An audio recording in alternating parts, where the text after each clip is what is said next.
రైతాంగానికి నమస్సులతో ప్రతిభా బయోటెక్ కొకొల్లి సమర్పించు మట్టి మనిషి కార్యక్రమానికి స్వాగతం. ముందుగా కార్యక్రమంలోని ముఖ్యాంశాలు. కార్సి చెరుకు తోటల సాగుతో సమయం, పెట్టుబడి ఆదా, అధిక దిగుబడుల కోసం శాస్త్రవేత్తల సూచనలు. మార్కెట్లో బంతికి మంచి డిమాండ్, అధిక దిగుబడి కోసం మేలైన యాజమాన్యం. లాభాలు కురిపిస్తున్న బాడిగ మిరప రకం 4.5 ఎకరాల్లో అంతర పంటగా సాగు చేసి అధిక లాభాలు పొందుతున్న రైతు. బెండ తోటలకు మొజాయిక్ వైరస్ ఉధృతి, నివారణకు శాస్త్రవేత్తల సూచనలు.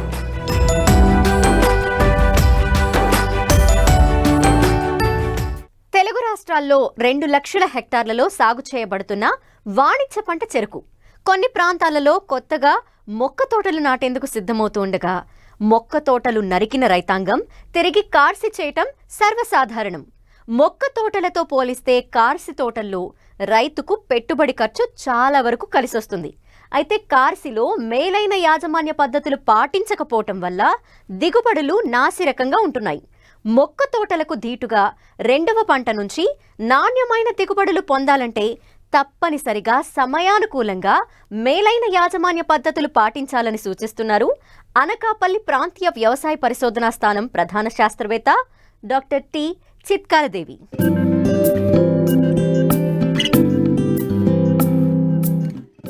చెరకు సాగులో నాటిన మొదటి సంవత్సరంలో కంటే 2వ సంవత్సరంలో చేపట్టే కార్సి తోటల సాగు రైతుకు లాభదాయకంగా ఉంటుంది. కార్సి సాగులో విత్తనం ఖర్చు, భూమి తయారీ వంటి ఖర్చులు ఉండవు కనుక ఎకరాకు 15,000 వరకు పెట్టుబడి ఖర్చు తగ్గుతుంది.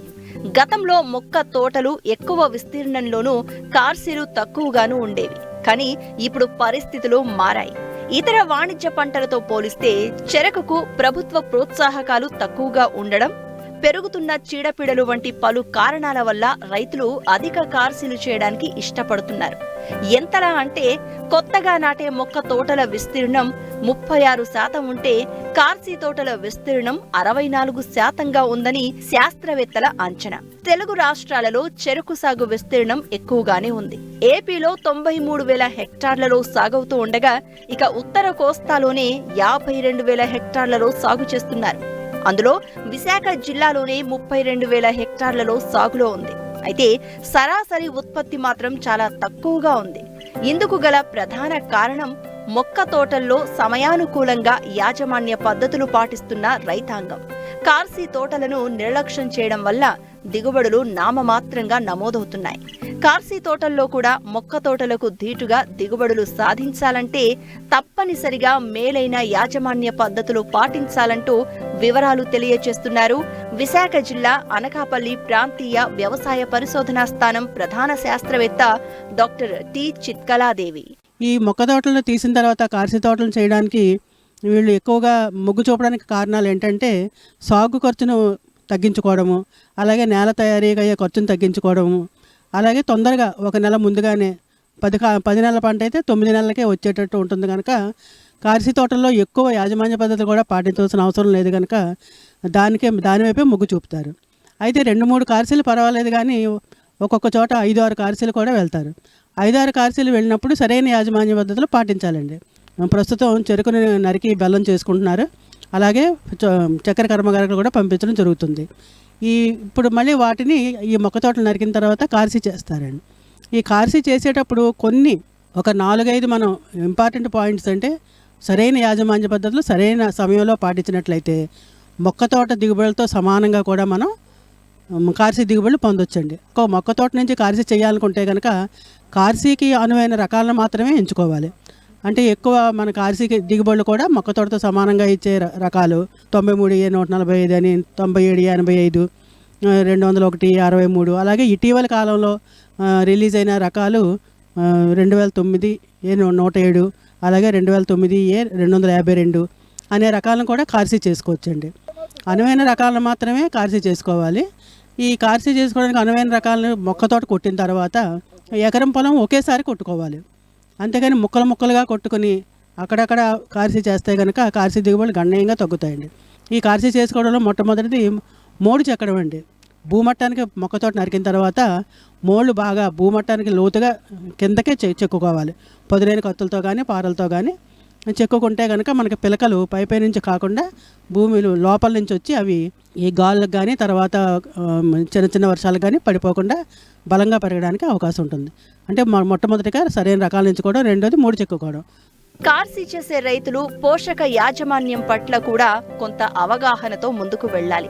సాధారణంగా మొక్క తోటలు నాటే సమయంలో భూమిలో బస్తాల కొద్దీ ఎరువులను గుమ్మరించే మన రైతాంగం కార్సీ తోటల్లో మాత్రం కాస్త నిర్లక్ష్యంగా వ్యవహరిస్తూ ఉంటారు. దీనివల్ల మొక్క పెరుగుదలకు అవసరమైన పోషకాలు అందక తొందరగా చీడపీడలకు లొంగిపోయి దిగుబడులు గణనీయంగా పడిపోతున్నాయి. కార్సీ తోటల్లో కూడా సిఫారసు చేసిన ఎరువుల మోతాదును తప్పకుండా అందించాలంటారు శాస్త్రవేత్త. మోడు చెక్కుకున్న తర్వాత మనకి దుబ్బుల దగ్గర ఎరువులు వేయాలండి. ఎరువులు వేయడం అనేది జరగదు ఎప్పుడూను.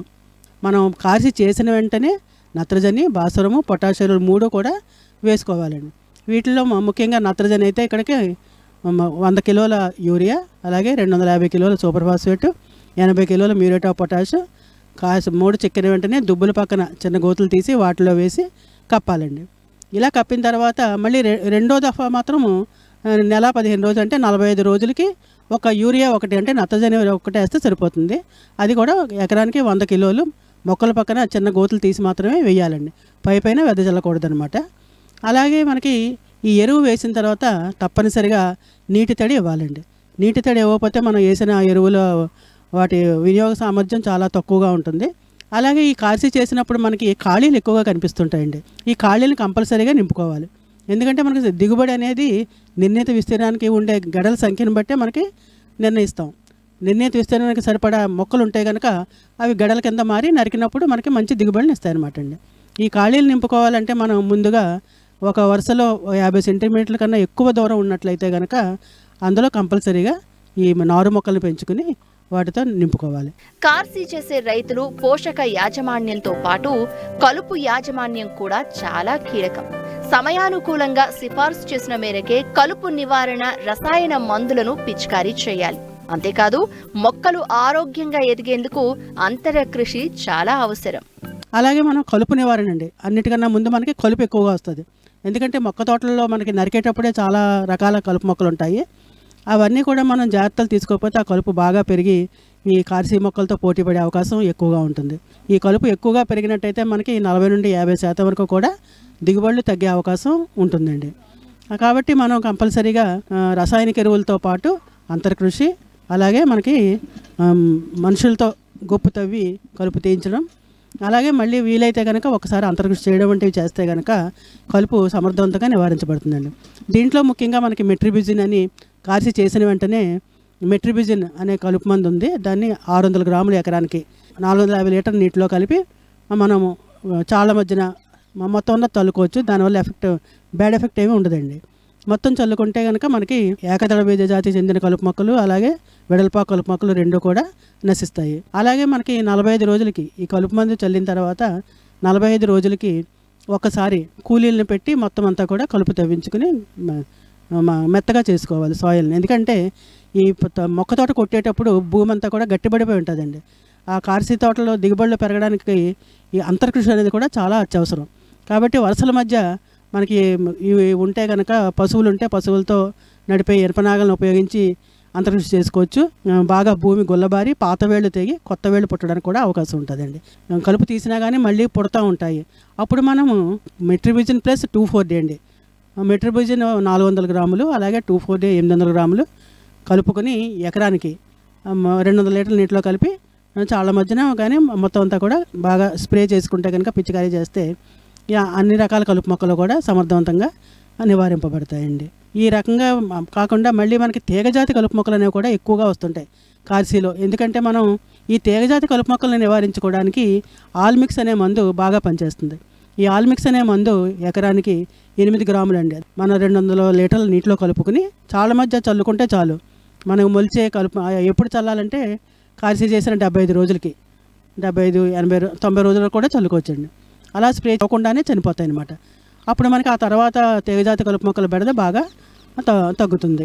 ఈ విధంగా సమగ్ర కలుపు యాజమాన్యం చేపట్టి అలాగే ఎరువుల యాజమాన్యం కూడా, ఈ ఎరువుల్లో కూడా మనకి వీలుంటే కార్సీలో కూడా మనం చాలా మధ్యన జరుము లాంటిది వేసుకుని దున్నుకోవచ్చండి. దున్నుకుంటే పచ్చి రొట్టె ఎరువులు మనం వేసినట్టు అవుతుంది. భూమి కూడా బాగా గుల్లబారి భూసారం కూడా అభివృద్ధి చెందుతుందండి. అలాగే చెరుకు చెత్త ఒకటి చాలా ఇంపార్టెంట్. మనం కార్సి చేసిన వెంటనే ఎరువులు వేసుకుని నీరు పెట్టిన తర్వాత చెరుకు చెత్తని ఎకరానికి 1.5 టన్నులు అండి, 1.5 టన్నులు పల్చగా కప్పుకోవాలన్నమాట.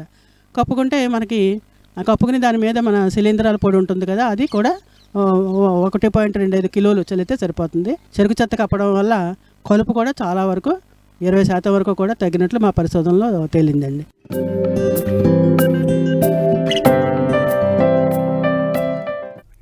మిర్చిలో రారాజు బ్యాడిక రకం. వీటి నుండి తీసిన నూనె, రంగును కాస్మెటిక్, నెయిల్ పాలిష్, లిప్స్టిక్లలో ఉపయోగిస్తారు. అందుకే మార్కెట్లో అధిక ధర పలుకుతుంది.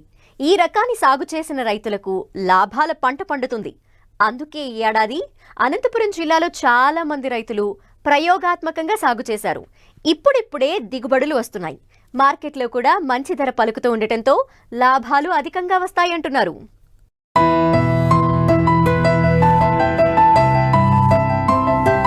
ఇదిగో ఇక్కడ కనిపిస్తున్న మిర్చి తోటను చూడండి. ఇది బ్యాడిగ రకం. ఈ రకం మసాలాల తయారీకి బాగా సరిపోతుంది. అనేక ఆహార సంస్థలు తమ ఉత్పత్తుల కోసం ఈ రకాన్ని వాడుతుంటారు. కాస్మెటిక్ ఉత్పత్తుల్లో ప్రధానంగా నెయిల్ పాలిష్, లిప్స్టిక్లలో వినియోగిస్తారు. అందుకే దిగుబడి తక్కువ వచ్చినా మార్కెట్లో క్వింటా ధర 50 నుంచి 60 వేలు పలుకుతుంది. అధికంగా కర్ణాటక రాష్ట్రంలో సాగు చేస్తుంటారు రైతులు. అయితే ఇటీవల కొంతమంది రైతులు అనంతపురం జిల్లాలో కూడా ఈ రకాన్ని సాగు చేస్తున్నారు. ఈ కోవలోనే ఆత్మకూరు మండలం తలుపూరు గ్రామానికి చెందిన రైతు సంకేపల్లి అమర్నాథ్ రెడ్డి తనకున్న 4.5 ఎకరాల దానిమ్మ తోటలో అంతర పంటగా సాగు చేశారు. మొత్తం 4-5 కోతలు వచ్చే ఈ పంటలో ప్రస్తుతం మొదటి కోత జరుగుతోంది. ఇప్పటికే 10 నుంచి 15 క్వింటాళ్ల దిగుబడి వచ్చింది. మార్కెట్లో కూడా ధర ఆశాజనకంగా ఉండటంతో మంచి లాభాలు వస్తాయనే ఆశాభావం వ్యక్తం చేస్తున్నారు. 2 ఏళ్ళ ముందు బోర్లు వేసినాము, నీళ్లు వన్నాయి. 2 పంటలు చెనిక్కాయ వేసినాము, బాగానే దిగుబడి వచ్చింది. ఇంకా ఎక్కువ దిగుబడి తీసుకోవాలని చెప్పి దానిమ్మ పెట్టినాము. దానిమ్మ పెట్టి అలాగే అట్లే మిరపగాని పెట్టినాము, బ్యాడిగ మిరప. కాపు అయితే బాగానే ఉంది, దిగుబడి కానీ బాగానే వస్తుందన్న నమ్మకంతో పంట పెట్టినాము. మామూలుగా జల్లిపల్లి ఇట్లంతా పెట్టినారు, చూసొచ్చినాము. 4.5 ఎకరాల్లో బ్యాడిగ మిరప పెట్టినాము. దిగుబడి అయితే బాగానే ఉంది. సకాలంలో వర్షాలు రాక దిగుబడి తక్కువే ఉంది. వర్షాలు వచ్చింటే పంట బాగా పెరిగి ఇంకా దిగుబడి ఎక్కువచ్చు. విత్తనాలు తెచ్చి నర్సరీలో పోపించి, నర్సరీలో 30 రోజులు పెంచినిచ్చి మనము పెట్టినాము. ఇప్పుడు 3 నెలల పంట. నీళ్లు పడేదాన్ని బట్టి వస్తుంది, ఇంకా 4-5 కటింగ్లు వస్తుంది. ఎకరాకు వచ్చి 10-15 క్వింటాలు అయితే బాగా పండితే పంట. పండు మేరకు అయినట్లల్లా పీకేసుకోవచ్చు మనం. ఇప్పుడు 4.5 ఎకరాకు ఒక 6 లక్షల దాకా పెట్టుబడి వచ్చింది. ఇప్పుడు పీకినాము 10 క్వింటాలు 15 క్వింటాలు అవుతాయి. కింటా వచ్చి 50 నుంచి 55 వేలు పోతుంది మార్కెట్లో. ఇక్కడికి దళారులు వచ్చి పట్టుకుంటున్నారు. మామూలుగా మార్కెట్కి ఎత్తుకొని పోయి అమ్ముకోవచ్చు. బళ్ళారు పక్కన బ్యాడిగ అని అక్కడ మార్కెట్ ఉంది. మామూలు మిర్చి తినేకి వస్తుంది, మామూలుగా తినే మిరప కాదు ఇది. మందులు వారానికి ఒకసారి అయితే కొట్టాల్సి వస్తుంది కంపల్సరీ. చెట్టును బట్టి మార్కెట్లో మామూలుగా విత్తన షాపులు, మందుల షాపుల దగ్గరికి పోయి ఫోటోలు తీసుకొని పోతే వాళ్ళు ఈ మందు స్ప్రే చేయని చెప్తారు. స్ప్రే చేస్తాం వాళ్ళు ఇస్తే. వారానికి ఒకసారి కాయ వన్నిచ్చి 3 రోజులకు ఒకసారి 4 రోజులకు ఒకసారి కొట్టాల్సి వస్తుంది. బాగా ముడత, తెల్లదోమ, ఎర్రనల్లి, నీళ్లు బాగుండాలి దీనికి. 2 రోజులకు ఒకసారి బాగా వేయాలి నీళ్ళు. కట్టుకునే బాగుంటుంది, డ్రిప్పులకి రెండింటికి బాగుంటుంది పంట. పెట్టుకుంటే బాగుంటుంది, మందులు బాగా కొట్టుకోవాలా, పని చేసుకుంటే ఫలితం ఉంది. 300-350 కూలీల రేటు. వస్తారు 20 మంది పిలిస్తే 10 మంది వస్తారు, తప్పదు ఇంక చేసుకోవాల్సిందే కదా. అవి ఎండి దాన్ని మా ఒట్టు బాగా ఎండిపోయిన ఇచ్చి దాన్ని మార్కెట్లో కొనుక్కుంటారు. అట్లే పచ్చికాయ తీసుకుపోతే మార్కెట్లో కొనుక్కోరు. 4.5 ఎకరాల్లో దానిమ్మ పెట్టినాము. దానిమ్మతో పాటి బ్యాడి మిరపకాయని పెట్టినాము అంతర పంట. ఒక పంట పెట్టుకుందామని, అన్నీరు ఒక పంట పెట్టుకోవచ్చు అని దానిమ్మ వ్యవసాయానికి సంబంధించి శాస్త్రవేత్తలను అడిగి పెట్టుకోవచ్చులే ఒక పంట ఏం కాదంటే పెట్టినాము.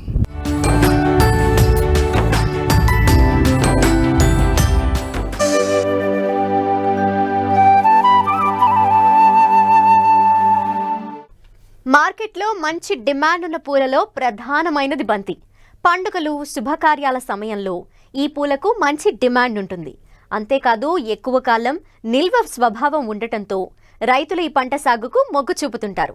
అయితే సరైన ప్రణాళిక లేకపోవటం, మేలైన యాజమాన్య పద్ధతులు పాటించకపోవటంతో అనుకున్న దిగుబడులను తీయలేకపోతున్నారు రైతులు.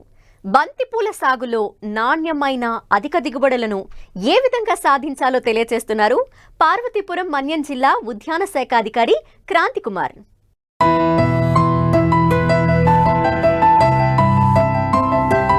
పూలలో బంతి ముఖ్యమైనది.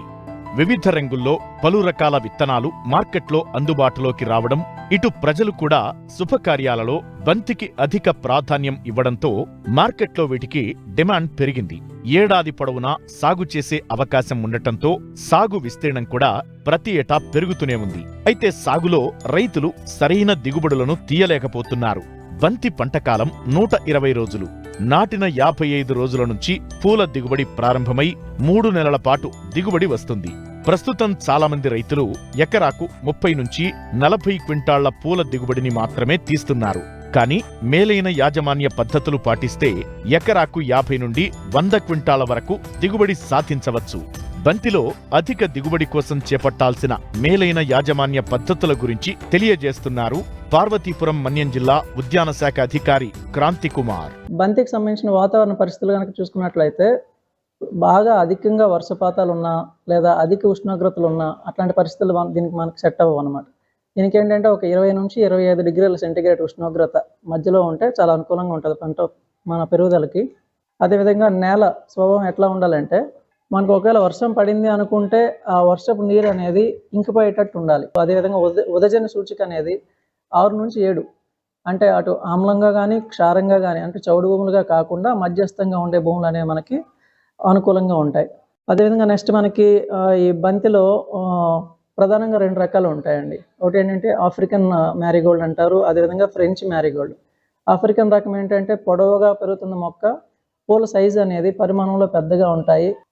అదేవిధంగా వివిధ రకాలు ఆరెంజ్ రంగు, పసుపు రంగు, అట్లా కలర్స్ రకరకాలుగా ఉంటాయి. అదేవిధంగా ఫ్రెంచ్ వచ్చేసరికి ఏంటంటే పూల పరిమాణం అనేది చాలా చిన్నగా ఉంటాయి, మొక్క గ్రోత్ కూడా పొట్టి రకాలు అనమాట. ఇవి ఇప్పుడు కమర్షియల్గా రైతులు పెంచేది ఏంటంటే మనకి ఆఫ్రికన్ మ్యారీగోల్డ్ టైప్. బంతి సాగు చేయడానికి ముందుగా 1 ఎకరా లో మీరు సాగు చేయాలనుకుంటే కనుక ముందుగా ఏంటంటే నారుమడి అనేది 1 మీటర్ వెడల్పు, 1 అడుగు లేదా ఒక 20 సెంటీమీటర్లు హైట్ ఉండే బెడ్లు తయారు చేసుకుని ఆ బెడ్ పైన విత్తనం అనేది ఒక 7.5 సెంటీమీటర్ల గ్యాప్లో నాటుకుంటూ వెళ్ళాలి. ఇప్పుడు ఈ విత్తనం ఏంటంటే మనకి ఎకరాకి కావాలనుకుంటే మనకు కావాల్సిన విత్తనం మోతాదు అనేది ఒక 1/2 కేజీ నుంచి 600 గ్రాముల వరకు అవసరం అవుతుంది విత్తనాలు అనేవి. ఇప్పుడు ఈ విత్తనాలు మనం నాటిన 1 వారం రోజుల్లో మొలకెత్తడం అనేది ప్రారంభిస్తాయి. కాకపోతే మనం ట్రెడిషనల్గా రైతులు చేసేది ఏంటంటే ఇప్పుడు రైజ్డ్ బెడ్స్ పైన విత్తనం వేసేటప్పుడు జనరల్గా ఈ నారుమడిలోని వేరుకులు తెగులు అనేది వస్తూ ఉంటుంది. ఈ ప్రోట్రేస్లో నారు పెంచుకోవడం ఏంటంటే మనకి సర్వైవల్ పర్సెంటేజ్ అనేది ఎక్కువగా ఉంటుంది. ఇప్పుడు నారుమడి అనేది మీరు వేసిన 1 నెల రోజులు అది మెయిన్ ఫీల్డ్లో మనం ట్రాన్స్ప్లాంట్ చేసుకోవడానికి రెడీ అయిపోతుంది అనమాట. ఇప్పుడు దీన్ని మనం ట్రాన్స్ప్లాంట్ చేయాలి అనుకుంటే కనుక మనం ఇప్పుడు 1 వరుసలో 2 మొక్కలకి మధ్య ఒక 2 అడుగుల గ్యాప్, అదేవిధంగా 2 వరుసల మధ్య కూడా 2 అడుగుల గ్యాప్ అట్లా ఇచ్చుకుంటా వేయాలి. అదేవిధంగా ఫ్రెంచ్ మ్యారీగోల్డ్ అయితే కనుక ఇది గ్రోత్ తక్కువగా ఉంటుంది, పొట్టి రకాలు కాబట్టి దీనికి 1 అడుగు దూరం సరిపోతుంది, వరుసకి మరియు మొక్కకి మధ్య దూరం. అదేవిధంగా ఇప్పుడు ఇవి వేసిన తర్వాత మనకి మొక్కలు వేసిన 3 వారాలు తర్వాత ఏంటంటే ఈ కలుపు అని ఇట్లాంటివన్నీ చేసుకొని ఎర్తింగ్ అప్ అనే ఆపరేషన్ చేయాలి. అంటే ఏంటంటే ఏం లేదు, మొక్క పెరిగేటప్పుడు ఏముందంటే ఈ హైట్ పెరిగేటప్పుడు కొంచెం పక్కకి వరకకుండా మట్టిని ఎగదోసుకోవాలి మొదల దగ్గరికి. ఇప్పుడు దీనివల్ల ఏంటంటే మొక్క అనేది స్టేబుల్గా ఉంటుంది అలాగా పక్కకి వంగకుండా. అదేవిధంగా ఇప్పుడు ఈ మనం నాటిన మెయిన్ ఫీల్డ్లో నాటిన 1 నెల తర్వాత పించింగ్ అనే ఆపరేషన్, అంటే ఏం లేదు, మొక్క పెరిగిన తర్వాత ఒక అడుగు 2 అడుగుల హైట్ వరకు అలా వచ్చేటప్పుడు పైన ఒక 2 సెంటీమీటర్ల కింద తుంచేయాలి చివర్లు. తుంచడం వల్ల ఏమవుతుందంటే పక్క కొమ్మలు అనేవి ఎక్కువగా వచ్చి గుబురుగా సైడ్ని ఎక్కువ పక్క కొమ్మలు బాగా వచ్చి పూత అనేది కూడా అన్ని కొమ్మల పైన వచ్చి దిగుబడి అనేది పెరుగుతుంది. ఒక్కొక్క మొక్క పైన మనకి సుమారు ఒక 100 నుంచి 150 పువ్వులు కూడా వచ్చే అవకాశం ఉంటుంది ఇట్లా చేయడం వలన. సో ఇది ఏంటంటే మనకి వన్స్ మనం వేసిన తర్వాత 3వ నెల నుంచి పూత అనేది మనకి స్టార్ట్ అవుతుంది బంతిలో. ఈ 3వ నెల నుంచి వచ్చిన పూత అనేది మరొక 3 నెలల వరకు కంటిన్యూస్గా పూలిస్తూ ఉంటుంది. ఇప్పుడు చీరలకు సంబంధించి ఏంటంటే పిండి నల్లి అని ఒకటి వస్తుంది. నెక్స్ట్ అదేవిధంగా గొంగలి పురుగు, అంటే తొలుచుకొని తిరిగే పురుగు తింటూ ఉంటుంది అన్నమాట లోపల, ఆ పురుగు వస్తుంది. అదేవిధంగా నల్లి పురుగు, నల్లి అంటారు, అదేవిధంగా పేను అంటే ఎఫిడ్స్ అని అంటాము, అదేవిధంగా తామర పురుగులు త్రిప్స్ అని చెప్పేసి అంటాం. ఇవన్నీ ఏంటంటే గుచ్చి పీల్చుతూ ఉంటాయి అన్నమాట రసాలు ప్లాంట్స్ని. దానివల్ల ఏమవుద్దంటే ఆ మొగ్గ పైన కానీ లేదంటే ఆ శాఖీ పెరుగుదల ఆకుల పైన కానీ వీటన్నిటిపైన గుచ్చి పీల్చడం వల్ల ఏమవుతుందంటే ఆ వచ్చే మొగ్గ అనేది ఒక షేప్ అనేది ఉండదు, వడిలిపోయేటట్టు ఉండి దాని క్వాలిటీ అనేది దెబ్బతింటూ ఉంటుంది. అదేవిధంగా మనకు కావాల్సిన పరిమాణంలో ఆ పూల పరిమాణం రాదు, అదేవిధంగా నెంబర్ మనకు రావాల్సిన అనుకున్న దిగుబడి కూడా రాదనమాట. దానికి పాస్ఫామిడాన్ అని చెప్పేసి ఒక మందు దొరుకుతుంది రసాయనం. అది 1 లీటర్ నీటికి 1 ml చొప్పున కలుపుకొని స్ప్రే చేయాలి. అది ఎట్లా ఒక వారం అంతరంలో ఒక 4-5 సార్లు అట్లా రిపీట్ చేస్తూ ఉండాలి. అదేవిధంగా పిండి నల్లి అనేది ఒక సమస్య వస్తూ ఉంటుంది. దానికి కూడా ఏం చేస్తామంటే మనము ఈ ఫిప్రోనిల్ కానీ లేదు అంటే సేంద్రీయ విధానంలో కొన్ని కెమికల్స్ లేకుండా కూడా చేస్తూ ఉంటారు. లేదంటే ఫోర్స్గా సర్ఫ్ వాటర్ని పెట్టి స్ప్రే చేయమని చెప్పేసి మనం చేయొచ్చు.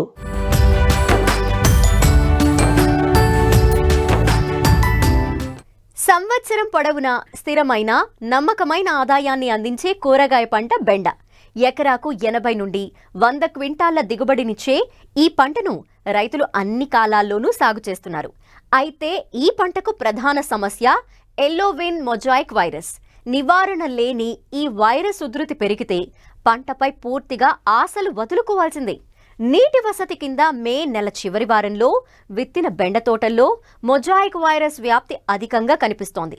దీన్ని అధిగమించే చర్యల గురించి ఇప్పుడు తెలుసుకుందాం. బెండ ఉష్ణమండల పంట. నీటిపారుదల కింద రైతులు సంవత్సరం పొడవునా ఈ కూరగాయను సాగు చేస్తున్నారు. మార్కెట్ ధరల్లో హెచ్చుతగ్గులున్నా ఒకసారి కాకపోతే మరోసారి రేటు కలిసొస్తుండటంతో రైతులకు సాగు లాభదాయకంగా మారింది. తొలకరి పంటగా జూన్ నుంచి ఆగస్టు వరకు ఈ పంటను విత్తుకోవచ్చు. అధిక దిగుబడినిచ్చే హైబ్రిడ్ రకాలు అందుబాటులో ఉండటంతో రైతులు ఎకరాకు 10 టన్నుల వరకు దిగుబడి సాధిస్తున్నారు. బెండ పంటకాలం 90 రోజులు. మంచి యాజమాన్య పద్ధతులు పాటిస్తే 4 నెలల వరకు దిగుబడి తీయవచ్చు. భద్రాద్రి కొత్తగూడెం జిల్లాలోని అనేక ప్రాంతాల్లో మే చివరి వారం నుండి బెండను విత్తారు. బెట్ట పరిస్థితులు ఏర్పడటం వల్ల ఈ తోటల్లో రసం పీల్చు పురుగుల ఉధృతి పెరిగింది. దీంతో బెండకు ప్రధాన శత్రువైన ఎల్లోవిన్ మొజాయిక్ వైరస్ ఉధృతమైంది. దీన్ని తొలి దశలోనే గుర్తించి వెంటనే దీన్ని అధిగమించేందుకు సత్వర చర్యలు చేపట్టాలని సూచిస్తున్నారు కొత్తగూడెం కృషి విజ్ఞాన కేంద్రం శాస్త్రవేత్త వి రత్నాకర్. మనం బెండ చూసుకున్నట్లయితే ఇది సుమారుగా 40 నుంచి 50 రోజుల పంట కాలంలో ఉంది. రసం పీల్చే పురుగుల్లో ఈ తెల్లదోమ అనేది చాలా ఎక్కువగా వ్యాప్తి చెందింది. ఇది ఎల్లోవిన్ మొజాయిక్ అనే వైరస్ తెగుల్ని ఇది వ్యాపించేస్తుంది. దీన్ని శంకురోగం అని అంటారు.